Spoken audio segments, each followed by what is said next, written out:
নমস্কার বন্ধুরা, আমি মৌমিতা আর আমার এই চ্যানেলে আপনাদের সবাইকে স্বাগতম। আজকে সকালটা খুবই সুন্দর, বাইরে কেমন ঝাঁ চকচকে রোদ্দুর উঠেছে দেখুন। তাই ভাবলাম আজকে ছাদে গিয়ে কোনো কাজ করব না, নিচেই কাজটা করব।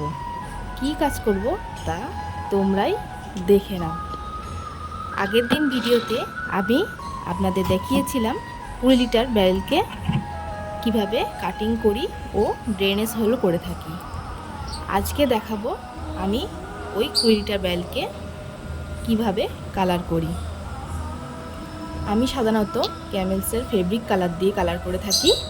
এটা 15 ml, দাম কিন্তু মাত্র 25 টাকা। এই কালারটা দীর্ঘস্থায়ী নয়, তবে যতদিন যায় যাক, তারপর রং উঠে গেলে নয় আবার রং করে দেওয়া যাবে। পেন কালার দিলে অনেক দিন কালারটা টিকবে, কিন্তু ওটা খরচা সাপেক্ষ।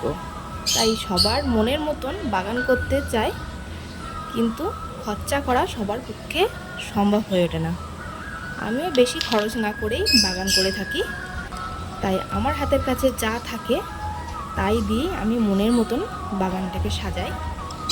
আমার এই এক একটা 20 লিটার ব্যারেলের দাম নিয়েছে মাত্র 20 টাকা করে। আমি এইগুলো জলের দোকান থেকে নিয়ে আসি। এইগুলো কিন্তু ভালো ব্যারেল না, এইগুলো জলের মেশিনের দোকানে বাতিল ব্যারেল আছে বললেই ওরা কিন্তু খারাপ, তলা ফাটা, বাঁকা তুবড়ানো ব্যারেল থাকলে দিয়ে দেয়। এবারে দেখো, আমি রেড কালার দিয়ে ভেতরের পোর্শনগুলো পুরো ভরাট করে নেব। রেড কালারটা করে আমি তোমাদের দেখাবো যে কেমন লাগছে। আর বর্ডার কিন্তু আমি হলুদ রং দিয়ে দেবো। আমি কিন্তু কোনো বেস কালার করি না, ব্যারেলের ওপর ডাইরেক্ট কালার দিয়ে দিই। দেখুন, অনেকেই কিন্তু আগে হোয়াইট কালার দিয়ে বেস কালার করে নেয়, তারপরে যে কালারটা করবে সেই কালারটা দিয়ে রং করে নেয়। কিন্তু আমি ব্যারেলের ওপরে ডাইরেক্ট কালার দিই, তাতে কোনো অসুবিধা হয় না। দেখুন গাঢ়ভাবে রংটা পড়ছে। আমি একটুখানি হালকা জল মিশিয়ে রংটা করি, নাহলে তুলিটা আটকে যায়। আর যেগুলো ফাঁকা ফাঁকা পোর্শন থাকে সেইগুলো শুকিয়ে যাওয়ার পরে আর একবার তুলি টেনে নিলে ওটা বোঝা যায় না। তাহলে দেখুন, আমি পুরো ভেতরটা রং করে আপনাদের দেখাচ্ছি কেমন লাগছে। তারপরে ইয়েলো কালার দিয়ে আমি বর্ডার দেব। দেখুন ভেতরটা কিন্তু আমি পুরো রং করে দিয়েছি। এটা যখন আমি গাছ বসাবো তখন এর সৌন্দর্যটা দ্বিগুণ বৃদ্ধি পাবে। এই দেখুন আমার ফাইনাল লুক। হলুদ কালার দিয়ে বর্ডারও দিয়ে দিয়েছি, আর গায়ে ফুটফুট করে ডিজাইনও করে দিয়েছি। কি সুন্দর লাগছে না?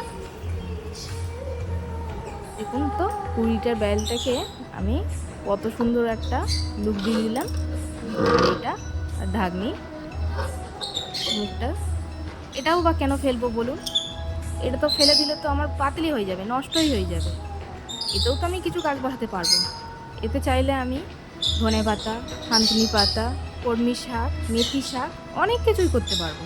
মানে কেন শুধু শুধু বাদ দেবো? আর দুটো জিনিসটা রং করে আমার কেমন লাগলো একটু কমেন্টের মাধ্যমে জানাবেন। আমি এইভাবেই সমস্ত ব্যারেল রং করে থাকি,